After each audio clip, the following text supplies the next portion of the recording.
En las últimas semanas seguro que no han parado de oír hablar y seguramente habrán visto una serie de la plataforma Netflix de la que se está hablando muchísimo. Hablamos del Cuerpo en Llamas, una serie cuyo título ya nos da muchas indicaciones. No hablan solo del cuerpo de un hombre que pereció entre llamas en un coche, sino también de cuerpos que están en efervescencia, la de los asesinos del coprotagonista de esta historia. Hablamos de la serie de Netflix basada en un crimen real, el conocido como crimen de la Guardia Urbana. Eh, ha habido críticas a esta serie por la forma que han tenido de ficcionar un crimen que marcó la crónica negra de las últimas décadas, lo recordarán ustedes. Fue en 2017 y, como digo, ocupó todas las portadas de periódicos y horas de televisión. Para hablar de este tema, hemos pedido que acuda, que esté con nosotros, a Chema Muñoz Prado, periodista de The Objective, donde escribe sobre este tipo de temas, sobre sucesos y sobre crónica negra. ¿Qué tal, Chema? Muy buenas, ¿cómo estamos? Bien, sí, la verdad es que es un crimen que en su día ya fue muy mediático y de hecho, aunque ahora hablaremos de ello, lo primero de lo que se quejaba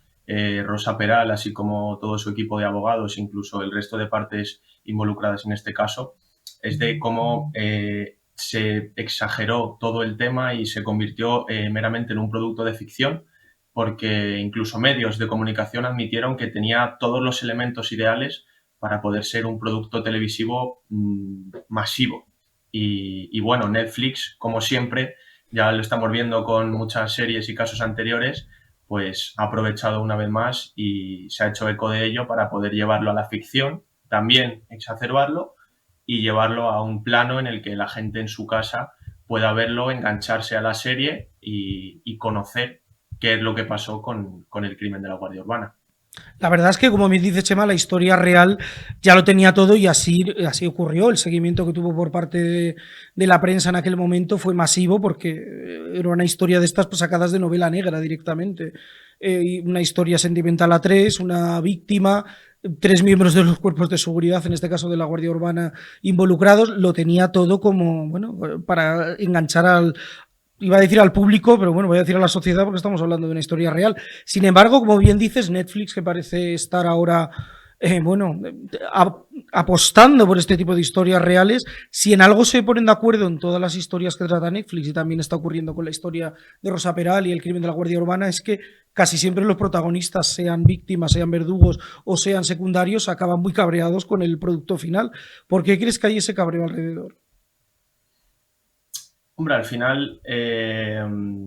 una cosa tiene que tener clara la gente, y es que la única víctima que hay en este caso fue la persona que resultó asesinada y calcinada en el maletero del coche. ¿Qué ocurre? Pues como en todo, las partes involucradas saben que se está moviendo su nombre en los medios de comunicación, saben que aunque tengan que cumplir unas penas de prisión, pueden obtener, digamos, beneficio económico de todo ello y al final la gente puede llevar a confundirse entre una serie de ficción que se ha hecho, así como los testimonios que dan sus protagonistas reales, no los actores, evidentemente, al final lleva a la confusión y pueden no quedarse con qué es lo que realmente pasó, se quedan solo con el producto televisivo. Yo creo que ahí está donde Netflix está ganando tanto y tanto dinero con la visualización que nosotros hacemos de todas sus series. Ya pasó hace, me parece que fue un año y medio, una cosa así, con el caso de Jeffrey Dahmer, que se masificó. Y yo creo que en este caso han buscado hacer lo mismo, pero con un crimen en nuestro país. Y más recientemente, al inicio del verano, hace unas semanas, ocurrió lo mismo, era un documental, porque ahora hablaremos del documental que va acompañando a la serie, pero insisto, ocurrió lo mismo con el caso de Mario Biondo, que bueno, si algo puso de acuerdo es que ninguna de las partes estaba cómoda con el resultado final, ni de la parte de Raquel Sánchez Silva, que con un par de meses de retraso ha emitido un comunicado, ni la familia de Mario Biondo, ni algunos de los entrevistados para el documental. Está ocurriendo un poco lo mismo, insisto, me gusta que recalques esto de la separación entre la ficción y la realidad, acompañando a la serie del Cuerpo en Llamas, hay un documental también producido por Netflix, bueno, donde participan parte de las personas que tuvieron que ver en el proceso. El primero en mostrar su malestar ha sido el fiscal, que ha asegurado que han sido parte de sus declaraciones han sido manipuladas, pero parece que no es el único, ¿no? Eso es, claro. Bueno, si te parece, comenzamos a remontarnos al inicio de todo, la gente se está quedando con que es una historia de amor a tres. Y realmente esta historia de amor a tres ya comenzó siendo una historia de amor a tres, porque Rosa Peral, principal protagonista de todo el caso, guardaba una relación sentimental con un hombre que se llama Rubén, con el que tiene hijos. Entonces, convivía con él, tuvieron hijas, y a raíz de estar con él conoció a Albert, su compañero de profesión de la Guardia Urbana, con el cual ella misma admite que patrullaba pues a veces 12 horas diarias y que era inevitable, ¿no?, que al final terminara surgiendo una relación de amistad y algo más que amistad entre ellos dos. Pero es importante para la realización de todos estos temas. Yo cuando me preparé los artículos para mi medio, para The Objective, no me fijé tanto en los estrenos que iba a haber del Cuerpo en Llamas ni de la información, poca información que nos podía aportar Netflix sobre ello, sino más bien en el documental Las cintas de Rosa Peral, que es un documental que quizás la gente no conozca, pero también es más importante porque relata a la propia Rosa Peral desde la cárcel, a través de grabaciones, su versión de los hechos. Eso hay que recalcarlo, que es su versión. Por supuesto, con tantos trámites judiciales, tantas partes involucradas, abogados, protagonistas, nadie tiene la verdad absoluta. Por supuesto, el otro involucrado en el crimen, Albert, tiene una versión de los hechos. Rosa solo acusa a Albert, no admite su parte de culpa. Pero bueno, al final lo que sí sabemos es que ambos tienen penas de prisión de 20 y de 25 años de cárcel por planear y por ejecutar el asesinato de Pedro. Hablábamos de esta, lo comentabas, esta relación a tres, que es verdad, ya en su día, antes de series y demás productos, ya era lo que trascendió un poco esta relación sentimental a tres, pero, sin embargo, de momento nos estabas comentando que hasta la llegada a la vida de Rosa Peral, de la víctima, de Pedro Rodríguez, ella mantenía una relación sentimental con el que fue su expareja, su exmarido, con el que tiene 2 niñas, entra en su vida Albert, y inmediatamente después de su separación entra también la que será la víctima de toda esta historia, que es otro compañero de la Guardia Urbana, Pedro Rodríguez, en este caso en la unidad de tráfico. Bueno, cuéntanos cómo empieza a gestarse un poco el final de todo esto, el final de la vida de Pedro, que es el inicio de todo este caso. Bueno, como he ido narrando hace un poquito, efectivamente estaba con Rubén, conoce a su compañero de profesión y a partir de ahí comienzan a tener encuentros, pero esos encuentros no llegan a más porque tal y como se relata en las cintas de Rosa Peral, la propia Rosa Peral lo desestima porque ella quiere tener un futuro con esa persona, quiere formar una familia, además de la que ella tiene con Rubén, quiere formar una familia con Albert. Y bueno, su relación se enfría durante una temporada y en ese tiempo ya se separa de Rubén y conoce a Pedro. ¿Qué ocurre? El principio con Pedro todo es maravilloso, pero al cabo de un tiempo vuelve a entrar en escena Albert, con el que ya guardaba muchos encuentros y una relación de mucho más tiempo. Y bueno, ahí ya comienza lo que es la historia que Netflix nos cuenta en El Cuerpo en Llamas de este amor a tres. Además, una vez empieza esta historia a tres, yo creo que lo que más enganchó en su día de esta historia a la prensa de sucesos, a la crónica negra, es precisamente la ausencia, bueno, iba a decir la ausencia de evidencias, no, porque tanto Albert como Rosa, como bien has recalcado, y está bien recordarlo, están condenados por este asesinato, pero sí que es cierto que el arma del crimen nunca se encontró. Ambos, tanto Albert como Rosa, cada uno se echó la culpa al otro. Pero por ir con la línea cronológica, esto en el 4 de mayo del 2017 aparece el cuerpo de Pedro Rodríguez en un coche en llamas cerca del pantano de Foix, a 10 minutos de la casa de Rosa Peral, y apenas tardan una semana los Mossos de Escuadra, los encargados de la investigación de este crimen, en unir los puntos y llegar a la conclusión de que Rosa, que era la pareja sentimental de Pedro, junto con Albert, había acabado con la vida de su compañero sentimental, de Pedro. Lo que siempre ha quedado encima de la mesa y nunca ha habido algo claro es exactamente cuál ha sido el móvil de llevar a estas dos personas a acabar con la vida de Pedro. Una vez comienza esta relación a tres, tal y como se detalla, insisto, en las cintas de Rosa Peral, que me parece un documental más que interesante, hay un punto en el que Rosa ya no se ve tanto con Albert y Albert empieza a sufrir muchísimos celos de Pedro, con quien Rosa incluso llega a convivir, a pasar mucho más tiempo. Y hay un momento en el que Pedro le propone matrimonio a Rosa, le llega a entregar una alianza. El propio Albert, en persona, acude a no sé si era un restaurante, bueno, Rosa estaba con unas amigas y en ese mismo momento también le propone compromiso con otra alianza. En ese momento, la propia Rosa coge la otra alianza y se llega a poner las dos alianzas. Pero a la marcha de Albert, tal y como comenta con sus amigas, ella dice que va a quedarse o que va a elegir a Pedro porque, palabras textuales de ella, y esto son declaraciones de una de sus amigas en uno de los juicios de todo este caso,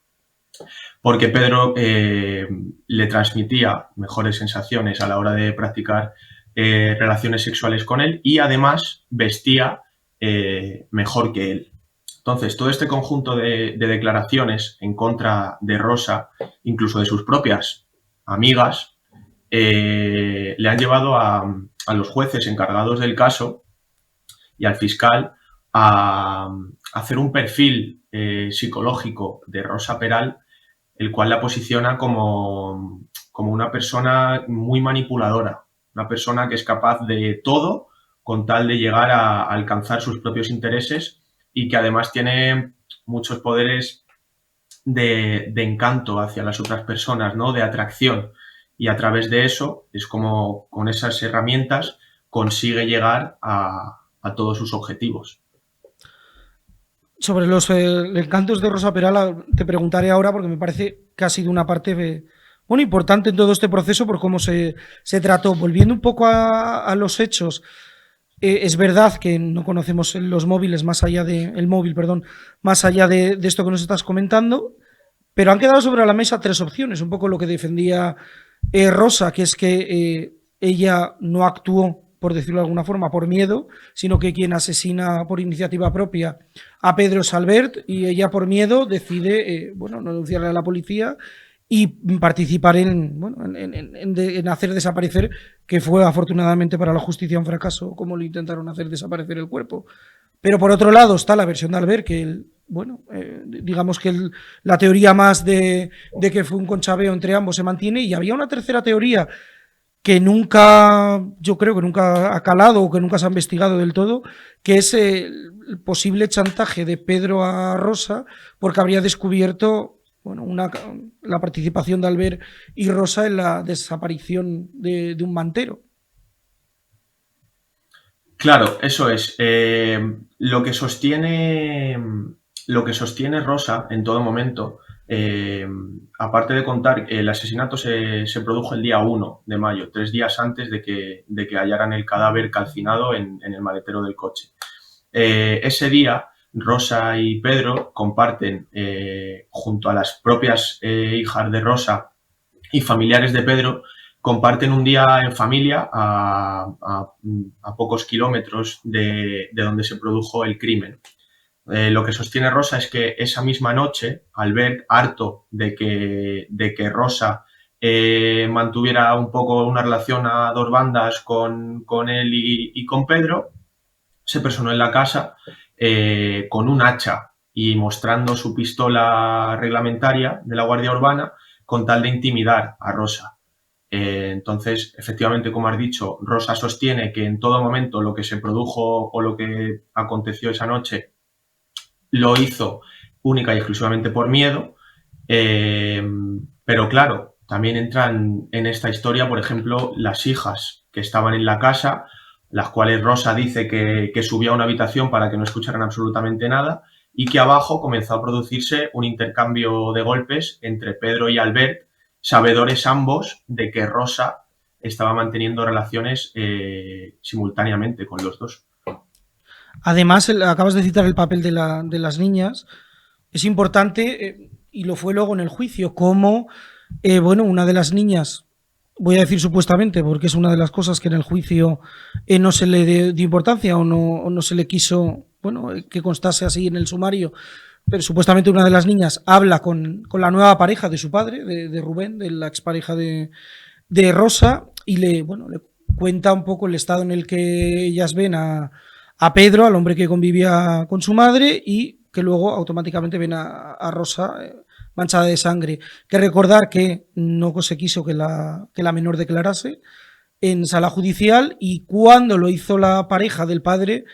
bueno, no se incluyó esta declaración como tal, y de hecho se vio un momento hasta cómico dentro de lo trágica que es esta historia, cuando le pidieron a esta mujer que sin palabras describiese delante de la webcam lo que la niña le había contado, y se dio una situación un tanto, insisto, abstrayéndonos de la historia, un tanto cómica dentro de todo esto. ¿Por qué crees que no se quiso tener en cuenta el testimonio de esta menor? Eso es algo que las competencias judiciales encargadas del caso saben, y al final ellos son los expertos. Yo, bueno, al igual que compañeros de profesión, podemos estar especializados en un tipo de noticias o en otro, pero al final esto es algo que cae en mano de las autoridades judiciales. Lo que sí está claro es que, como tú comentas, ese momento que para muchos se ha visto como cómico, es en el cual la actual pareja de Rubén, el padre de las hijas de Rosa, escenifica como una de las hijas le contó que había observado a Pedro haciendo estos propios gestos, que realizaba movimientos casi robóticos, ¿no? Entonces, claro, ¿por qué eso no se sostiene como prueba? Yo no lo sé. Lo que sí sé es que tanto eso como, por ejemplo, la aparición de unas llaves a pocos metros de la escena del crimen, eh, son casos, son hechos que cualquier otro fiscal y juzgados quizás considerarían como una prueba veraz sobre los hechos, y en este caso se han pasado por alto. En el caso de las llaves, Rosa siempre sostuvo que cuando vio, después de ejecutar el asesinato, que Albert llevaba 2 bidones de gasolina, se pensó que iba a quemarla a ella. Entonces ella sale corriendo, alejándose del coche en dirección a su casa, y en ese momento se le caen las llaves. Y es verdad que las llaves aparecieron, pero sin embargo tanto las autoridades judiciales como policiales han descartado que esto signifique la versión que defiende Rosa. Sobre los móviles, ahora quiero hablar de otros móviles, no del móvil del crimen, sino los que llevamos todos encima hoy en día. Eh, bueno, en esta historia han sido muy importantes, primero por la triangulación que hicieron los Mossos de Escuadra para saber la posición de Albert y Rosa esa noche, en las horas en las que acaban con Pedro, y los días posteriores cuando intentan deshacerse del cuerpo. Son importantes no solo porque les sitúa a ellos de manera muy clara en toda la escena del crimen y, bueno, demuestra la convivencia que habían tenido los días inmediatamente posteriores, sino porque también, bueno, así quedó demostrado en sede judicial, una vez estando muerto Pedro, Rosa se envía un mensaje desde el teléfono de Pedro al suyo propio, e intentan acercar, bueno, intentan no, se acercan a la casa de su expareja, de Rubén, para que el móvil, bueno, para que la investigación sitúe el móvil de Pedro en las inmediaciones de la casa y poder implicar de alguna manera a Rubén, que afortunadamente para él esa noche no estaba ahí y lo pudo demostrar. Eso es. Y sí, como comentar, la triangulación que realizó la policía de la geolocalización de los móviles eh, se contradice con las versiones que ambos sostienen de que, pues, o sea, la que sostiene Rosa en este caso, de que en ningún momento se trata de un crimen que había sido planeado previamente. Sin embargo, como bien has dicho, la geolocalización de sus teléfonos móviles sí que les sitúa en zonas muy cercanas los días previos al asesinato, además de mensajes previos los meses anteriores en los que Rosa dice que no había tenido prácticamente contacto con Albert, y sin embargo los mensajes sí que evidenciaron que había existido un contacto previo entre ambos. Hay otro elemento en toda esta historia que no es baladí, porque, bueno, para muchos, y en su momento se criticó desde los medios de comunicación, se llegó a decir que desde la acusación y desde la fiscalía se quiso construir la imagen de Rosa Peral como una especie de casi de depredadora sexual, por decirlo de alguna manera, y que, bueno, elementos de su vida privada que aparentemente nada tenían que ver con lo que sucedió, bueno, entraron en juego. De hecho, hubo un momento muy curioso, otra vez entra casi lo cómico en esta historia, cuando le pidieron a los miembros del jurado popular que no tuvieran en cuenta determinadas cosas que ellos mismos habían expuesto en el propio juicio, cuando a cualquier persona que se sentaba allí se le llevaba a preguntar si había tenido algún contacto íntimo con Rosa. Incluso se llegó a preguntar a mujeres si habían tenido contacto personal, íntimo, sentimental con Rosa Peral. ¿Por qué crees que se quiso construir esta imagen de ella? Que es verdad que, como dijo Manu Marlasca, ella transmite una especie de magnetismo especial en ese sentido. A mí me parece algo muy importante de analizar, porque dejando claro en todo momento, insisto, que en este caso solo hay una víctima, que es la persona que fue asesinada. La imagen de Rosa Peral, en todo momento, y también lo ha comentado su abogada en reiteradas ocasiones, desde que sale a la luz el crimen hasta que los investigadores al poco tiempo ya comienzan a sospechar de Rosa Peral y de su compañero de profesión Albert, desde ese momento la imagen de Rosa Peral se magnifica, se empieza a señalar directamente, y al final de lo que se queja la propia Rosa en sus cintas, así como sus abogados y gente de su entorno, es que desde un primer momento la gente se preocupaba más de la cantidad de relaciones de amor o sexuales que había mantenido con diferentes personas Rosa Peral a lo largo de su vida, que de si realmente había asesinado a Pedro o no. Además, hay un caso también de un periodista que llega a admitir en este documental que, presionado por sus medios y sabedor de que era un crimen que, como tú bien has puesto en contexto, tenía todos los elementos para triunfar mediáticamente, movido por todo ello, llegó a publicar una información que resultó totalmente falsa y que él sabía que era falsa en el momento en el que la estaba publicando, que decía que Rosa Peral, años atrás, cuando era más joven, había llegado a trabajar como gogó. Entonces, yo creo que al final es un asunto que muchas veces el ansia que los medios de comunicación tienen y que no deberían de tener, o que sí es bueno en cierto caso que tengamos por publicar una información, ser los primeros en publicarla, que la gente pueda ver nuestra noticia, se nos va de las manos y se nos olvida que hay veces que somos capaces de todo para ello. Y bueno, en este caso, pues ha habido periodistas y medios que han admitido publicar información falsa sobre Rosa Peral para todo ello. ¿Qué ocurre como resultado? Que al final tanto el fiscal como jueces encargados del caso han admitido que efectivamente el perfil sociológico y psicológico de Rosa es el perfil de una mujer que es capaz de todo por conseguir lo que ella quiere, además de tener un poder de atracción muy grande. Sí, respecto al poder de atracción, bueno, de hecho la propia serie de ficción de Netflix ya en su título juega con el elemento sexual, evidentemente. Ya el propio título, El cuerpo en llamas, y la elección del reparto, que son actores muy atractivos todos ellos, empezando por la protagonista, dice mucho de por dónde se llevan las cosas. Así es, no, está claro que Netflix en todo esto siempre al final tiene una fórmula para ello. Y además la propia Rosa Peral y sus abogados, cuando se enteraron de que Netflix iba a lanzar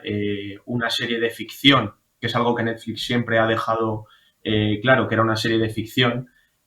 sobre todo el crimen de la Guardia Urbana, trataron de frenar todo el estreno, que se estrenó el día 8 de septiembre. Trataron de frenar el estreno, y a través de todos los trámites judiciales esa petición se desestimó por un error que te hago alusión a lo que has comentado previamente, también casi cómico dentro de todo este caso, porque la residencia oficial que tenía Rosa Peral antes de entrar a prisión estaba situada en Villanueva y Geltrú, y la petición que realizaron lo realizaron unos juzgados de Barcelona,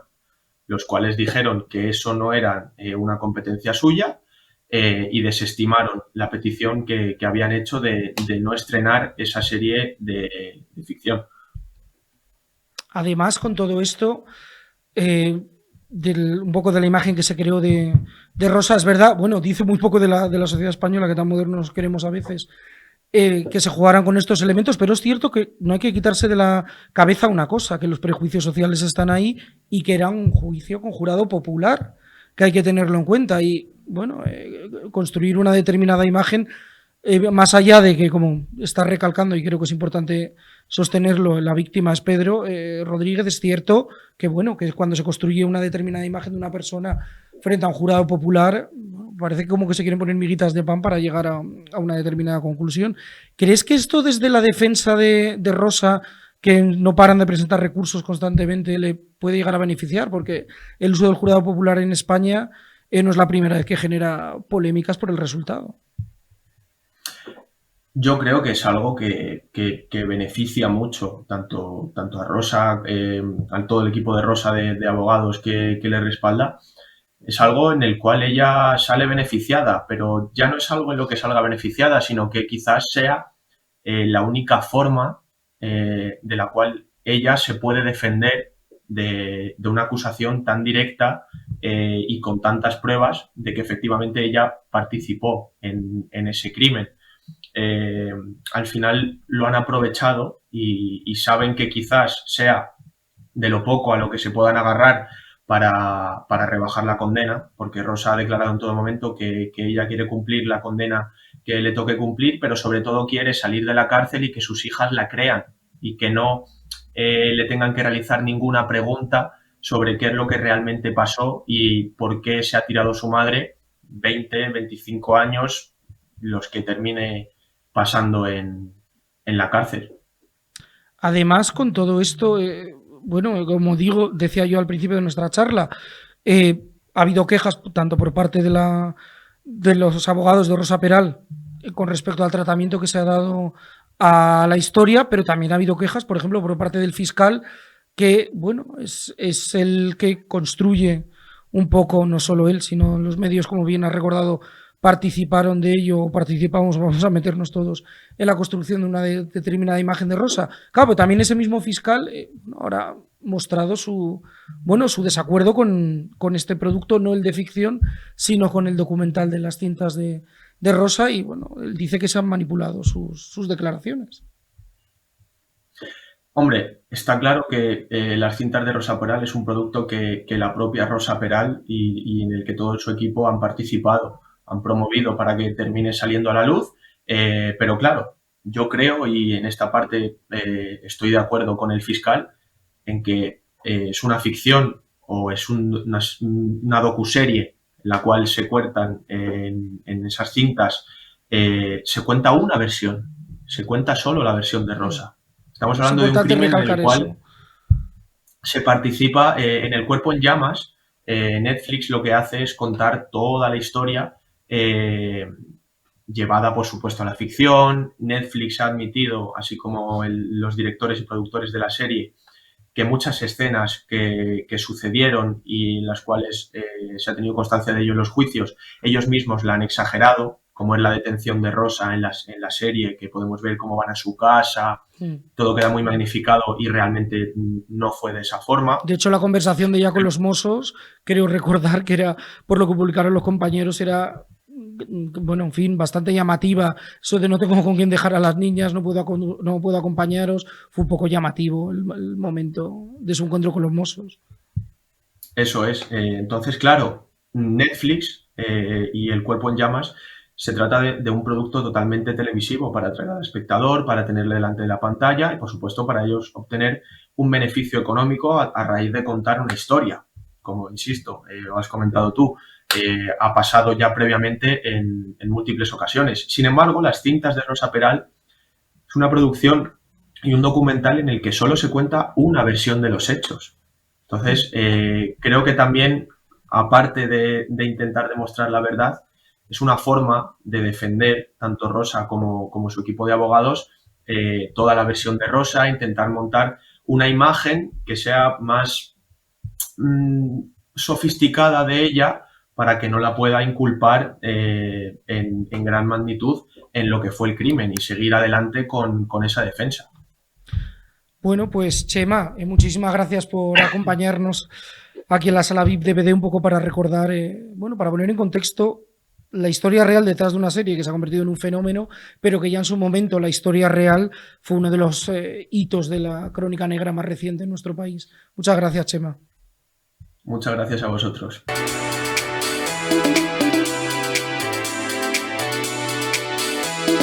Oh.